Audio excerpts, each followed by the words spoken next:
En las ocupaciones cotidianas de los cristianos solo hay dos maneras en cómo hacer las cosas. Sea a lo que te dediques, solo hay dos maneras en las cuales realizas tu labor en el hogar, en el trabajo, en la escuela. O lo haces para ti, vives para ti mismo, realizas tus actividades para ti misma, o para el enemigo, para el sistema del mal, para tus pasiones, o lo haces para el Señor. Todo lo que nos dediquemos, cualquiera que sea tu trabajo, tu profesión técnica, profesional, en la casa, estudiantil, hay dos maneras de hacerlo. Para ti, para un sistema temporal o para Dios. Pero cuando lo haces para Dios, suceden algunas cosas poderosas. Por ejemplo, ya que tienes una motivación superior por la cual realizar aquello por lo cual otros no te agradecen, ya no lo haces para que te agradezcan, lo haces porque hay una motivación superior para agradar a Dios. Y si lo haces para agradar a Dios, el segundo es una consecuencia, porque tu trabajo lo quieres presentar con tal calidad que sea para Dios. Sea una comida, sea un trabajo que te encargaron, sea una tarea. Si lo haces para Dios, entonces tu trabajo va a tener la mayor excelencia posible y esto te lleva a la mejora continua. ¿Cómo lo hago mejor cada vez? Y cuando haces bien, el bien, no hay manera de que no tengas un fruto bueno. Este es el camino a la prosperidad. Así que aunque hay dos maneras de hacer lo que hacemos, para mí, para un sistema temporal contrario a Dios o para Dios, el mejor camino es hacerlo para Dios, porque a la vez nos va a beneficiar. Es lo que Pablo nos está diciendo en Efesios capítulo 6, al cual le vamos a dar lectura, versos 5 al 9. Dice la Escritura así: siervos, obedeced a vuestros amos terrenales con temor y temblor, con sencillez de vuestro corazón, como a Cristo, no sirviendo al ojo, como los que quieren agradar a los hombres, sino como siervos de Cristo, de corazón haciendo la voluntad de Dios, sirviendo de buena voluntad, como al Señor y no a los hombres, sabiendo que el bien que cada uno hiciere, ese recibirá del Señor, sea siervo o sea libre. Y vosotros, amos, haced con ellos lo mismo, dejando las amenazas, sabiendo que el Señor de ellos y vuestro está en los cielos, y que para Él no hay acepción de personas. La palabra de Dios. Lo que estudiamos en la semana anterior del capítulo 5, parte del 6, hablábamos que cada familia, cada persona tiene que tener por lo menos 5 sistemas en su vida.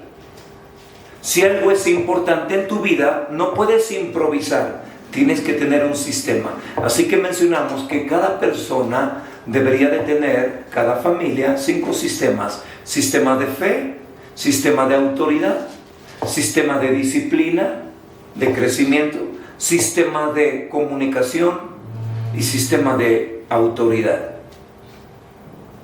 5 sistemas. O si mencioné autoridad 2 veces, entonces sistema de afirmaciones, el quinto. 5 sistemas. El primer sistema, el sistema de fe, es esperar un futuro valioso, un futuro prometedor. Cada persona debería blindar su alma del pesimismo. Y para eso la fe es el recurso. Porque la fe apunta hacia un futuro, pero no cualquier futuro. Un futuro bueno. Un futuro mejor que hoy. Pero también estudiábamos que la fe nos obliga a actuar en el presente. De tal manera que decíamos, si alguien espera lo excelente en el futuro y no hace lo excelente en el presente, eso no es fe. Solo es ilusión, solo es idealismo. Solo son sueños que nunca se van a cumplir. Pero también mencionamos que si alguien hace arduamente lo correcto, lo bueno, y espera un futuro no bueno, eso es rutina fastidiosa. Haz lo bueno siempre, sin esperar resultados buenos, es fastidio al alma. Así que la fe son dos cosas, implica dos cosas: confianza en un futuro, pero obediencia en el presente. Si quiero un excelente futuro, tengo un excelente desempeño hoy. Y entonces en el capítulo 5 y capítulo 6, Pablo nos dijo que esa fe, otra de sus manifestaciones es el someterse a Dios. Y ya explicamos que someterse es tener un corazón voluntario para amar al que busca lo mejor para mí y seguir su orden. ¿Se acuerdan? Eso es someternos. No ser obligado, no ser coartado. Es una disposición voluntaria para amar el que quiere lo bueno y seguir su orden, porque a través del orden viene la bendición. Así que Pablo en el capítulo 5 dice: someteos unos a otros en el temor del Señor. Y después comienza a dar una serie de indicaciones de cómo actuar con fe cuando eres esposo, cuando eres esposa, cuando eres hijo, cuando eres padre, cuando eres trabajador. Y siempre nos dice: va a haber un buen futuro. Cuando haces lo correcto, va a haber un buen futuro. Bueno, pues ahora toca del verso 5 al verso 9 y le habla a los que están en una edad laboral, en la época productiva de su vida. Hombres y mujeres, patrones y empleados. ¿Quiere despertar nuestra fe hoy Dios en nuestros temas profesionales y laborales? Sirve y haz el bien y recibirás bien. Ahí está la fórmula de la prosperidad. Haz bien el bien y recibirás bien. Sencillo. Le pido al Señor que abra nuestros ojos y oídos espirituales para esto. Pero que así los trabajadores, las amas de casa, los empleadores tienen que tener un sistema de fe. Esto es, un código de verdades que guían tu día a día. Así que si tú estás batallando con un problema en tu trabajo, en tu hogar, en tus estudios, este mensaje de Dios es para ti. Dios quiere darte nuevas fuerzas en lo que haces. Quiere mostrarte un camino mejor. El camino de la fe, de la obediencia, de esperar buenos resultados en el futuro, pero concentrarte en hacerlo mejor en el presente. Ya leímos la escritura, así que hoy hablamos de aquellos que están en alguna relación laboral. El propósito de esa relación laboral, sea en el hogar, sea en una empresa, sea en un negocio, sea en el gobierno, es buscar el bien común. Patrones y empleados, padres e hijos, maestros y estudiantes, tendríamos que tener en nuestro corazón buscar el bien común. No el bien unipersonal, que me vaya bien a mí y a los demás, quién sabe. No es así. Es un ganar-ganar. Aunque esta terminología viene de hace algunas décadas, el espíritu de esa terminología, el ganar-ganar que ahora le llaman los del desarrollo personal, es el bien común milenario de la Biblia. Buscar el bien común. Y para esto entonces uno tiene que llevar el orden que ya explicamos en la sesión anterior de la cadena de mando en el principio de autoridad. Hay una autoridad superior, pero también hay cadenas de mando. Y ese orden, su propósito es traer bendición. Todo orden es el procedimiento que Dios utiliza para traer el bien, traer bendición. Por eso en la Escritura, cuando dice toda autoridad es puesta por Dios, no es que Él escogió a los de tal o cual corriente política. Lo que está diciendo Dios es que toda autoridad y el orden viene de Dios. ¿Por qué? Porque el Dios bueno quiere bendecir a los demás y eso lo hace a través del orden. Y el orden mayormente viene a través de autoridades, responsabilidades. Así que ya explicamos esto. Todo aquel que tiene un trabajo laboral, que por cierto, uno de los más admirados en la Escritura es la educación de los hijos. Esa idea, ese engaño de que el que solo trabaja y recibe una nómina es el productivo en el hogar es falso. Cada vez las leyes están entendiendo ese espíritu equivocado. Es una injusticia económica. Las leyes están entendiendo que si una mujer se dedicó al hogar y el esposo no tuvo que contratar a alguien que hiciera el aseo, alguien que ayudara con los hijos, esta mujer es participante de la labor productiva del esposo.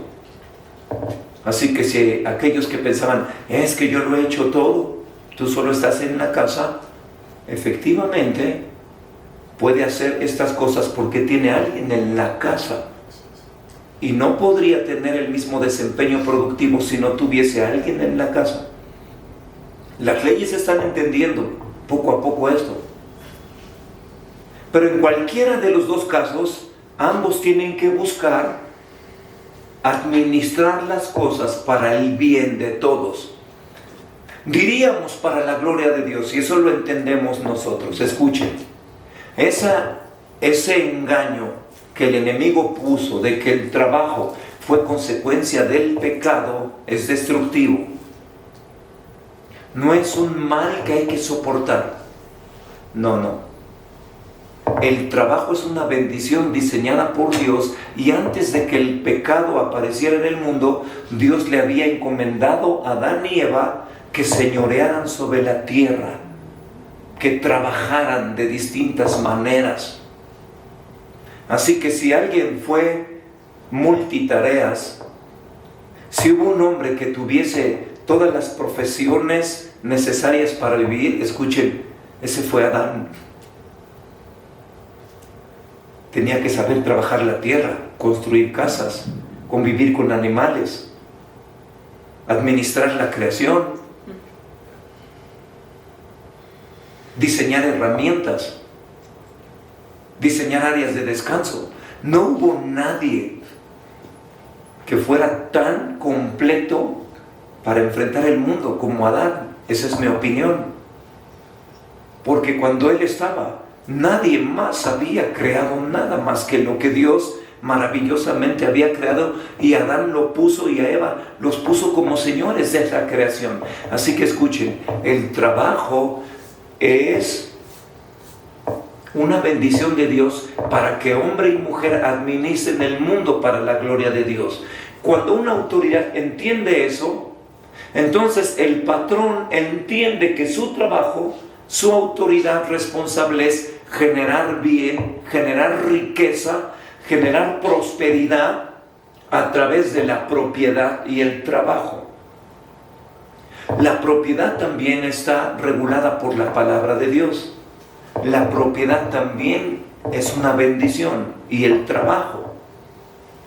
Así que los que son patrones y tienen alguna fuente de trabajo deben entender que les ha sido dada una jurisdicción para señorear el mundo y para seguir produciendo riqueza y bien para todos.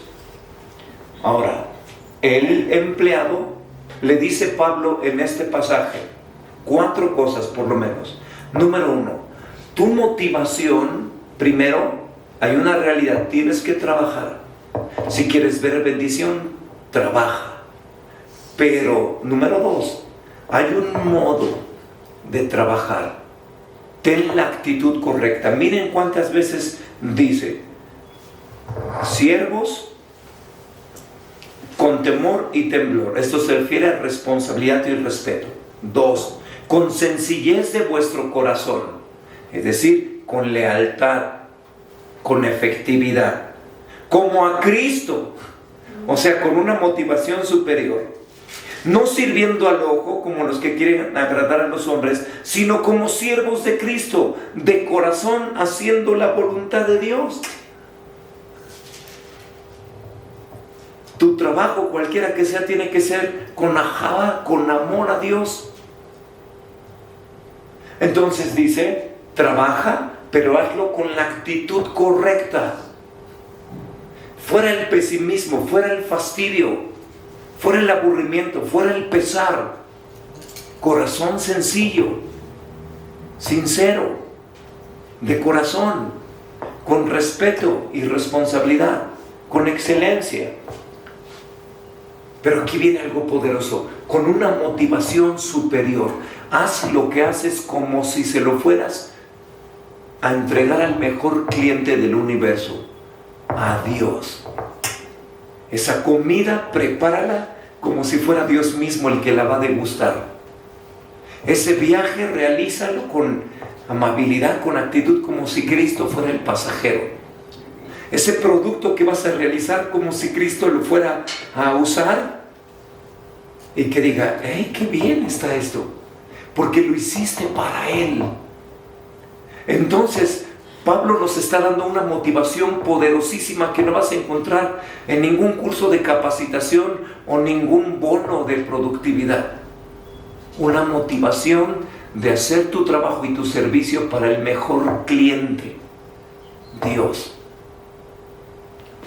Y entonces también dice, con esperanza, trabaja con esperanza, recibirás el bien. 4 cosas les dice a los trabajadores. Y es que escuchen, hermanos, pongan atención a esto. Cuando los que creemos en Jesús hacemos nuestro trabajo con estas características para Dios, estamos haciendo un milagro, estamos convirtiendo en sagrado lo cotidiano. Entonces ya no hay cosa como secular y santo. Todo es sagrado para Dios. El producto que realizas en tu empresa, esa parte del proceso que te toca realizar, quizás los demás lo hacen con mala actitud, de malos modos, con intenciones incorrectas, pero tú, escucha, en esa parte del proceso tú puedes santificar todo el resultado. ¿Viste eso? Es impresionante. Viene a mi mente cuando Pablo también en la carta a los Corintios dice, hay un inconverso que consiente en vivir con una hermana creyente, la hermana creyente no lo abandone. Si él consiente en vivir contigo, no lo abandones, porque de esta manera tus hijos son santos en el Señor. Es decir, tu presencia en ese matrimonio con una persona que no cree en el Señor trae bendición al proceso paternal. Traes una muralla de protección espiritual de Dios sobre tus hijos. Ahora permítanme hacer esa comparación con el trabajo día a día. Puede ser que los demás, si el producto que realizas requiere 10 procesos y tú estás en uno de ellos y los otros 9 están haciendo algo inadecuado, tu trabajo en el Señor trae bendición a todo el proceso, a todo el resultado. ¿Se dan cuenta qué maravilla, hermanos? Aquí se ve el poder de Dios cuando convertimos lo cotidiano en sagrado. Entonces ya no trabajamos, ya no hay cosa como amo al Señor, pero en la semana estoy en mi trabajo secular. No, mi trabajo secular se convierte en un trabajo sagrado cuando sigues estas indicaciones. Y cuando entendemos eso, entonces vemos la realidad de que el trabajo es una bendición que abre la oportunidad a la bendición de Dios sobre el mundo. ese trabajo que realizas, quizá es la manera en la que Dios te está poniendo para señorear sobre este mundo. ¡Qué maravilla! Y entonces dice Pablo, no lo hagas pensando solo en tu patrón, porque aunque tu patrón no lo sepa, todos, por favor, están involucrados bajo autoridad. También los patrones van a dar cuentas. El gobierno también va a dar cuenta. Todos van a dar cuentas de los trabajos bien hechos o mal hechos, de cómo usamos la autoridad. Si trabajamos solamente pensando en nuestro bien o lo hicimos de manera deshonesta, vamos a dar cuentas de eso.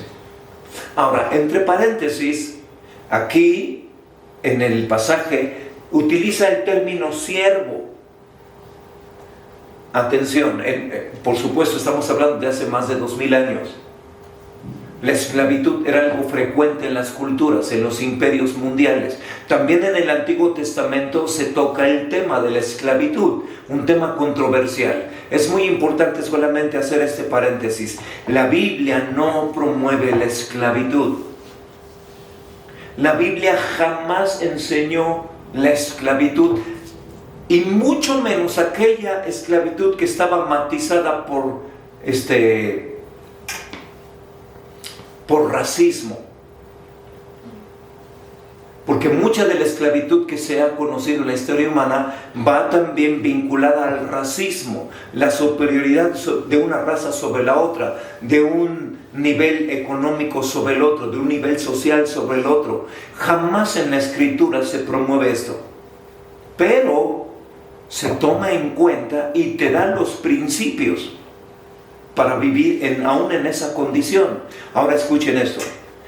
También hace tiempo veía yo un reportaje histórico sobre cómo era vivir en el antiguo Imperio Romano, y era muy difícil sobrevivir.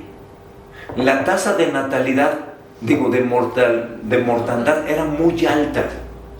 Si no eras parte del gobierno, en otras palabras, si no eras político, si no eras parte del sacerdocio romano, si no eras rico o noble, si no eras militar, para los ciudadanos comunes era muy difícil sobrevivir sin estos rangos.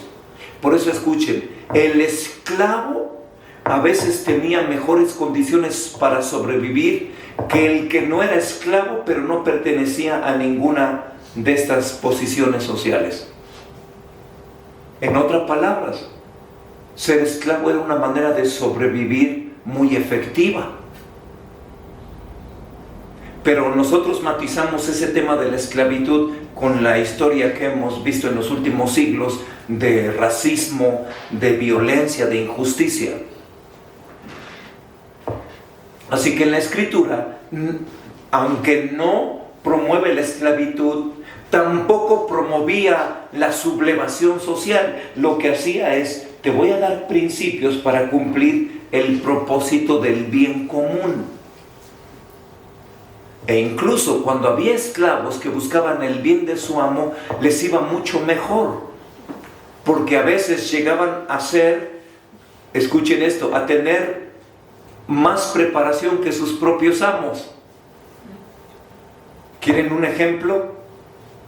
En la Escritura, Lucas era médico, era historiador, era cartógrafo, era explorador, era escritor, hubiese ganado varios premios Nobel de la Paz. No estoy diciendo que Lucas era un esclavo, pero lo que estoy diciendo es que había personas que no estaban en esos rangos, y muchos nobles, cuando veían a personas como Lucas, los querían tener como siervos. Y a veces los esclavos eran mucho más preparados que sus propios señores, y por tanto los señores los ponían como cabeza de la administración de sus bienes. Vean en el Antiguo Testamento a Daniel y a José, que eran esclavos y llegaron a ser el segundo después de Faraón. Entonces, la esclavitud era una manera efectiva de sobrevivir, pero si ese esclavo seguía los principios de la Escritura, buscando el bien de su amo, también venía el bien para él y para su familia. Entonces, para concluir, todo lo que estamos haciendo se puede convertir en sagrado si seguimos estos principios.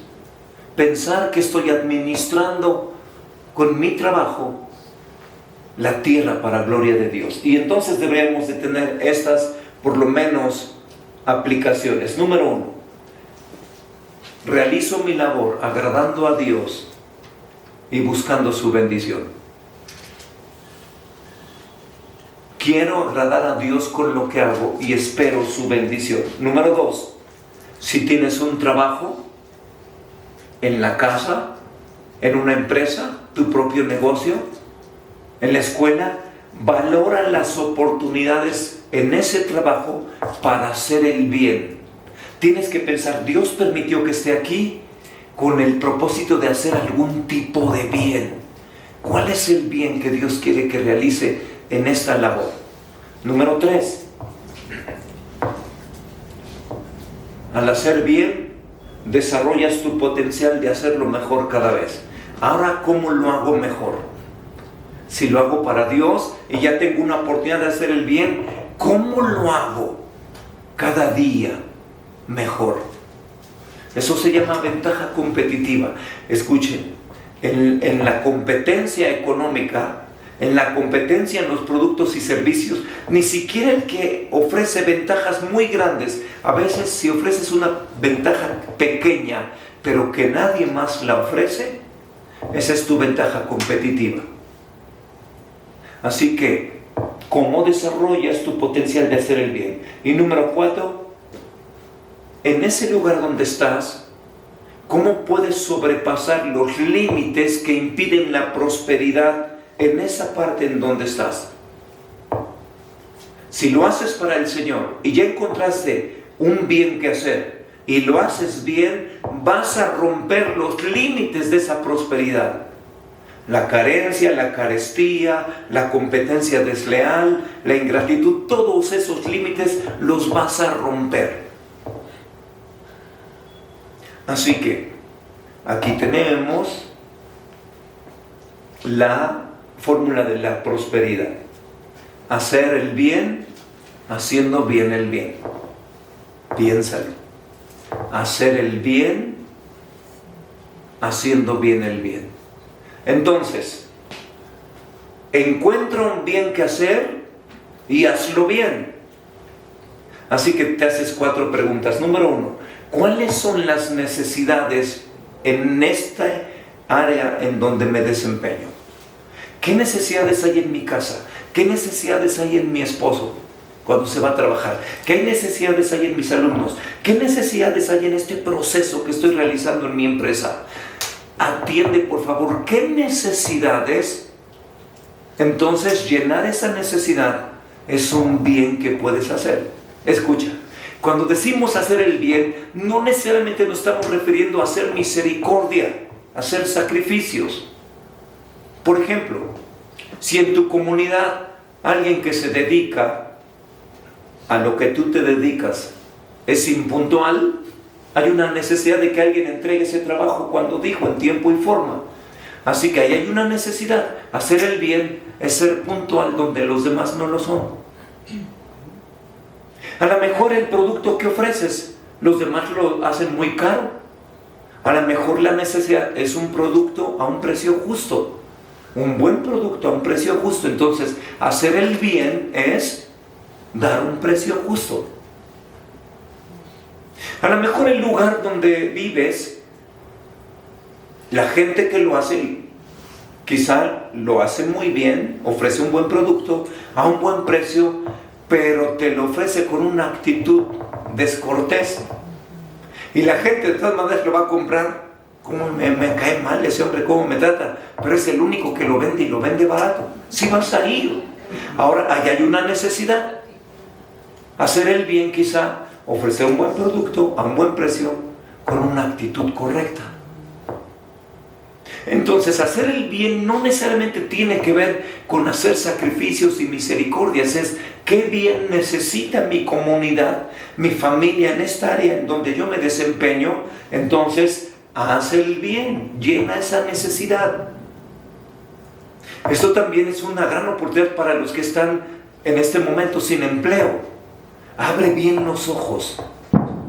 ¿Qué necesidad hay a tu alrededor que tú puedas llenar? Segunda pregunta, hazlo bien. ¿Cuáles son mis dones y talentos para llenar esa necesidad? Ya encontraste la necesidad. ¿Puedo yo tener los dones o las habilidades, las puedo aprender para llenar esa necesidad? ¿Puedo tomar un pequeño cursito de trato al cliente? ¿Puedo buscar cómo abaratar el costo? ¿Cómo puedo buscar para ser más puntual? Pregunta. Número 1, ¿qué necesidad hay en mi entorno? Número 2, ¿tengo los dones para llenar esa necesidad? ¿O puedo aprender una habilidad para llenar esa necesidad? Entonces, hazlo bien. ¿Ya encontraste qué hacer? Hazlo bien. Pregunta número 3, conoce cómo hacerlo mejor.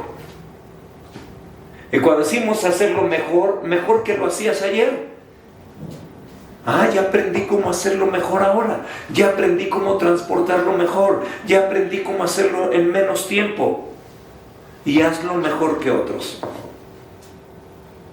Y aunque los demás tengan más recursos, escucha, más experiencia, pero si tú haces algo que ellos no hacen, pequeñito, económico, ya eres mejor que ellos, aunque tengas una gran competencia. Por ejemplo, una pequeña papelería que tiene los productos indispensables, ve las necesidades que hay en el entorno y entonces hace el esfuerzo por tener los productos. Ahora tenemos aquellas grandes firmas mundiales que están cerca en los centros comerciales, pero quizá aunque ellos tienen miles de productos y tú tienes unos cuantos productos, parece que la competencia es contra Goliat. Pero piensa en los horarios. A lo mejor ellos no abren a las 7 de la mañana cuando los niños que se les olvidó comprar las cosas de la escuela lo necesitan, y tú abres a las 7 de la mañana. Ahí está una gran papelería de millones de dólares que abre a las 8, y aquí está una pequeña papelería de miles de pesos que abre a las 7. Una ventaja competitiva, no tienen competencia contra ti. Es un ejemplo sencillo que me vino en este momento a la mente. Solo es, tercera pregunta, ¿cómo lo hago mejor que ayer? ¿Qué otra cosita puedo mejorar? ¿Cómo lo hago mejor que los demás? O dicho de otra manera, ¿qué no hacen los demás que yo sí pueda hacer? Pero aquí viene lo más poderoso de todo. Cuando entiendes que hacer el bien, bien, y cada vez más bien, entonces conoce mejor a Dios, porque lo estás haciendo para Dios. Ni siquiera para vender más, ni siquiera para ganarle a tu competencia. Lo quiero hacer para Dios. Y entonces escucha, conoce mejor a Dios, porque de Él vienen las grandes ideas. Así que si no tienes un empleo, dile: Dios, tú que sabes todas las cosas, abre mis ojos para ver las necesidades en el mundo. Abre mis ojos para que cuando me vean en el espejo me dé cuenta de los dones que me diste y que que puedo llenar esa necesidad, porque lo quiero hacer para ti. Entonces escucha, cuando entiendes esto, lo que Pablo nos está diciendo en el capítulo 6, no hay millones de dólares que puedan competir con alguien sencillo que quiere agradar a Dios.